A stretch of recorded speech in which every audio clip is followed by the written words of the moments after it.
வணக்கம் அன்பு நண்பர்களே. ஆதித்யா அஸ்ட்ரோ நண்பர்கள் அனைவரையும் அன்போடு வரவேற்கிறோம். மாத ராசி பலன்களை நீங்கள் தெரிந்து கொள்வதற்கு எங்களது சேனலை சப்ஸ்கிரைப் செய்து கொள்ளுங்கள். இப்போ நம்ம பார்க்க போகிறது பார்த்திங்கன்னா ஆடி மாதத்திற்குண்டான ராசி பலன்களை தான் நம்ம பார்க்க போகிறோம். அப்போ இந்த ஆடி மாதத்தில் என்ன நன்மைகள் உங்களுக்கு ஏற்பட போகுது, சாதகமான பலன்கள், பாதகமான பலன்கள், இது என்ன அப்படின்றத தெளிவாக டீட்டெயில்டாக நம்ம தொடர்ந்து நம்ம பார்க்க போகிறோம். 12 ராசிக்குண்டான ராசி பலன்களை நம்ம முழுவதுமாக பார்க்க போகிறோம்ங்க. எங்கள் சேனலை நீங்கள் சப்ஸ்கிரைப் பண்ணலை இது வரைக்கும் அப்படின்னா சப்ஸ்கிரைப் பண்ணி வச்சுக்கோங்க.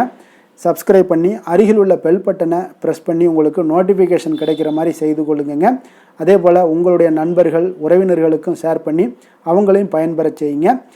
விருச்சக ராசி விருச்சக லக்கண அன்பர்களுக்கு இந்த ஆடி மாதம் எந்த மாதிரியான பலன்கள் எல்லாம் தரப்போகுது அப்படின்னு பார்க்குறதுக்கு முன்னாடி கிரகங்களுடைய அமைப்புகளை பார்த்துருவோமுங்க. அப்போ இந்த 2026ஆம் ஆண்டினுடைய ஆடி மாதத்தில் ஜூலை 17 ஆகஸ்ட் 17 வரைக்கும் இந்த மாதத்தில் ஆடி மாதத்தில் விருச்சக ராசிக்காரர்களுக்கு கிரகங்களுடைய அமைப்பால் நீண்ட நாள் போராட்டங்கள் முடிவுக்கு வரக்கூடிய ஒரு காலமாக இருக்குங்க.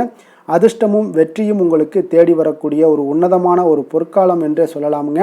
அவ்வளோ ஒரு சிறப்பான ஒரு மாதமாக அமைய போகுது. செவ்வாயை அதிபதியாக கொண்ட உங்களுக்கு இந்த மாதம் கிரகங்களுடைய நிலைகள் தரக்கூடிய சில விரிவான பலன்களையும் மாற்றங்களையும் தான் நம்ம பார்க்க போகிறோங்க.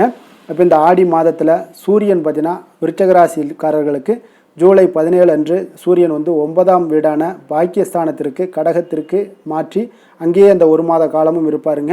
அப்போ குரு பகவான் உங்களுடைய ராசிக்கு 9ஆம் வீட்டில் உச்சம் பெற்று சஞ்சாரம் செய்கிறாருங்க. சூரியனுடன் குருவும் 9ல் இணைவது மிக உயரிய ஒரு பாக்கிய யோகத்தை உருவாக்குகிறதுங்க. அப்போ உங்களுடைய ராசிக்கு குருவினுடைய பார்வை 5ஆம் பார்வை நேரடியாக கிடைக்கிறதுனே சொல்லலாமுங்க. அப்போ ராகு 4ஆம் வீட்டில் கும்பத்தில் சஞ்சாரம் செய்கிறாரு. கேது 10ஆம் வீடான தொழில் ஸ்தானத்திலையும் சிம்மராசியில் சஞ்சாரம் செய்கிறாருங்க. அப்போ இந்த சனி பகவான் பார்த்தீங்கன்னா பஞ்சமஸ்தானமான 5ஆம் வீட்டில் மீனத்தில் சஞ்சரித்து ஜூலை 27க்கு அப்புறம் பார்த்தீங்கன்னா வக்ர நிலையை அடைகிறாருங்க. அப்போ இது உங்களுக்கு அர்த்தாஷ்டம சனி காலம் முடிந்து ஓரளவுக்கு நிம்மதி தரக்கூடிய ஒரு அமைப்பாகவும் இந்த விருச்சக ராசிக்காரர்களுக்கு இருக்குங்க. செவ்வாய் உங்களுடைய ராசிநாதனாக செவ்வாய் இருப்பதால் 7ஆம் வீடான களத்திரஸ்தானத்தில் ரிஷபத்தில் செவ்வாய் சஞ்சாரம் செய்கிறாருங்க. அப்போ இதெல்லாம் வச்சு பார்க்கும்போது நமக்கு கிரகங்களுடைய அமைப்புகளெல்லாம் வச்சு நம்ம பலன்கள் பார்த்தோம் அப்படின்னா தொழில் உத்தியோகத்தில் 9ல் உள்ள குருவினுடைய நேர் பார்வை உங்களுடைய ராசிக்கு கிடைப்பதால் தொழிலில் இருந்து வந்த தேக்க நிலைகள் எல்லாமே மாறி அசுர வளர்ச்சி உண்டாகக்கூடிய ஒரு மாதம்னே சொல்லலாமுங்க. உத்தியோகத்தில் இருப்பவங்களுக்கு பதவி உயர்வு, சம்பள உயர்வு, விரும்பிய இடமாற்றங்கள் இது எல்லாம் மிக எளிதாக கிடைக்குங்க. இந்த மாதத்தில் 10ல் கேது இருப்பதால் சுயத்தொழிலில் சில நுணுக்கங்களை எல்லாம் கற்றுக்கொண்டு புதிய யுக்திகளை எல்லாம் கையாளுவீங்க. கூட்டு தொழிலில் லாபகரமான ஒரு அமைப்பு எல்லாமே காணப்படுதுன்னே சொல்லலாமுங்க. அப்போ நிதி நிலைமை, சொத்து சேர்க்கை, இந்த மாதிரியான விஷயங்கள் எல்லாம் பார்த்தீங்கன்னா பொருளாதார ரீதியாக மிக உன்னதமான ஒரு மாதம்னே சொல்லலாமுங்க. பாக்கியஸ்தான குருவினுடைய பலத்தால் வராது என்று நினைத்த பழைய கடன்கள், நிலுவைத் தொகைகள் இது எல்லாமே உங்களுக்கு கைக்கு சேரக்கூடிய ஒரு காலமாக இருக்குங்க. பூர்வீக சொத்துக்கள் மூலம் பெரிய லாபங்கள் எல்லாமே உங்களுக்கு கிடைக்கக்கூடும்.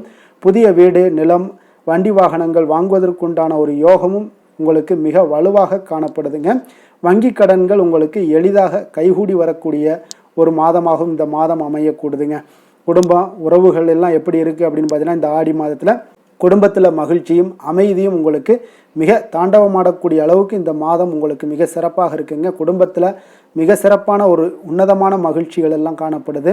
9ல் உச்ச குருவாக இருப்பதால் நீண்ட நாட்களாக தள்ளிப்போன சுபகாரியங்கள், திருமண பேச்சுவார்த்தைகள், புத்திர பாக்கியம் போன்ற நல்ல விஷயங்கள் எல்லாமே இந்த மாதத்தில் உங்களுக்கு தடையின்றி நடக்கக்கூடிய ஒரு வாய்ப்பு எல்லாமே ஏற்படுதுங்க.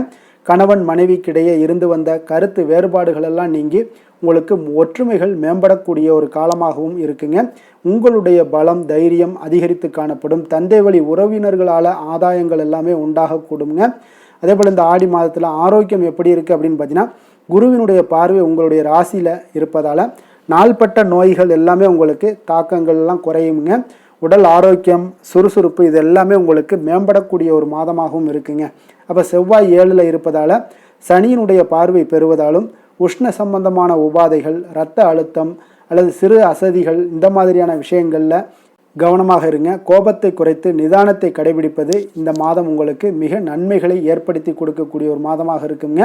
அதே போல் பார்த்தீங்கன்னா குருவினுடைய ஆதிக்கம் பெற்ற விசாக நட்சத்திர 4ஆம் பாதத்தை உள்ளடக்கிய நட்சத்திரக்காரர்களுக்கு உங்களுடைய நட்சத்திரநாதன் குரு 9ல் உச்சம் பெற்று இருப்பதால் உங்களுடைய அனைத்து முயற்சிகளுமே இன்றைய இந்த காலகட்டங்களில் 100% வெற்றியை தருமுங்க. தொட்டதெல்லாம் பொன்னாகக்கூடிய ஒரு மாதமாக இந்த மாதம் அமையுங்க. புதிய வருமான வழிகள் எல்லாமே உங்களுக்கு ஏற்பட காண்பீங்க. ஆன்மீக பயணங்கள், வெளிதூர தேச பயணங்கள் இதெல்லாமே செல்ல வாய்ப்புகள் உங்களுக்கு காணப்படுங்க. அதே போல் இந்த காலகட்டங்களில் நீங்கள் எச்சரிக்கையாக இருக்க வேண்டிய விஷயங்கள்னு பார்த்தீங்கன்னா, நண்பர்களுக்கு பெரிய தொகைகளை நீங்கள் கடனாக கொடுப்பதை இந்த மாதம் தவிர்ப்பது மிக நல்லதுங்க. அதே போல் பார்த்தீங்கன்னா அனுசம் நட்சத்திரம், அதாவது சனியினுடைய ஆதிக்கம் பெற்ற அனுச நட்சத்திரக்காரர்களுக்கு 5ல் இருக்கக்கூடிய நட்சத்திரநாதன் சனி வக்கரம் அடைவதால் பிள்ளைகளுடைய கல்வி ஆரோக்கியத்தில் இருந்து வந்த கவலைகள் எல்லாமே இந்த மாதம் உங்களுக்கு நீங்க கூடுங்க. அரசு வேலைக்கு தேர்வு எழுதியவங்களுக்கு சாதகமான முடிவுகள் எல்லாமே இந்த மாதம் வரக்கூடிய ஒரு வாய்ப்பு இருக்குங்க. உத்தியோகத்தில் சக ஊழியர்களுடைய ஆதரவுகளும் இந்த மாதம் பெருகக்கூடும். நீங்கள் எச்சரிக்கையாக இருக்க வேண்டிய விஷயங்கள் அப்படின்னு பார்த்தீங்கன்னா, சொத்துக்கள் வாங்கக்கும்போது பார்த்தீங்கன்னா ஆவணங்களை ஒரு முறைக்கு இருமுறை நீங்கள் சரிபார்த்து கொள்ள வேண்டிய ஒரு மாதமாக இருக்குங்க. கேட்டை நட்சத்திரம், புதனுடைய ஆதிக்கம் பெற்ற கேட்டை நட்சத்திரக்காரர்களுக்கு உங்களுடைய புத்தி கூர்மையும் சரியான திட்டமிடுதலும் உங்களை இந்த காலகட்டங்களில் பல தடைகளிலிருந்து காப்பாற்றும்னே சொல்லலாங்க. புதிய மனிதர்களுடைய நட்பு மூலம் உங்களுக்கு வியாபாரத்தில் திருப்பங்கள் எல்லாமே ஏற்பட காண்பீங்க. உறவினர்கள் மத்தியில் உங்களுடைய கௌரவமும் செல்வாக்கும் உயரக்கூடுங்க. வீட்டில் உங்களுக்கு சுப நிகழ்ச்சிகள் எல்லாமே இந்த மாதத்தில் தடையின்றி நடக்கக்கூடிய ஒரு மாதமாக இருக்குங்க. அப்போ நீங்கள் எச்சரிக்கையாக இருக்க வேண்டிய விஷயங்கள்னு பார்த்தீங்கன்னா, 4ல் ராகு இருப்பதால் தாயாருடைய உடல் நலத்தில் மட்டும் நீங்கள் சற்று கூடுதல் கவனம் செலுத்தி பார்க்க வேண்டிய ஒரு மாதமாக இருக்குங்க.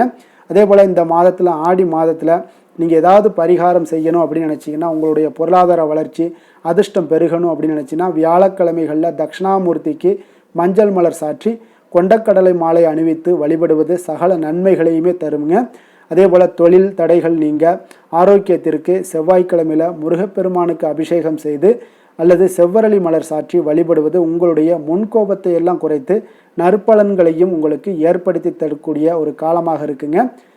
எதிலுமே பார்த்தீங்கன்னா எச்சரிக்கையாக செயல்படும் விருச்சக ராசி அன்பர்களே, உங்களுடைய ராசிநாதன் செவ்வாய் பகவானாக இருக்காருங்க. அப்போ நீங்கள் முருகன் மற்றும் துர்க்கை அம்மனை வழிபட்டு வாங்க. எல்லா விதமான தடைகளும் நீங்கி உங்களுடைய வாழ்க்கையில் துன்பங்கள் துயரங்கள்லாம் நீங்கி நன்மைகள் அதிகமாக ஏற்படக்கூடுங்க. மேலும் தினசரி குலதெய்வ வழிபாடெல்லாம் செய்து வாங்க. அனைத்து விதமான கஷ்டங்கள் எல்லாம் தீரும். மன மகிழ்ச்சி அடைவீங்க. குடும்பத்தில் உங்களுக்கு சந்தோஷம் நிறைந்து காணப்படுங்க. குலதெய்வ வழிபாடு மென்மேலும் உங்களுடைய வளர்ச்சியை அதிகரித்து தரக்கூடியவராக விளங்குவாருங்க.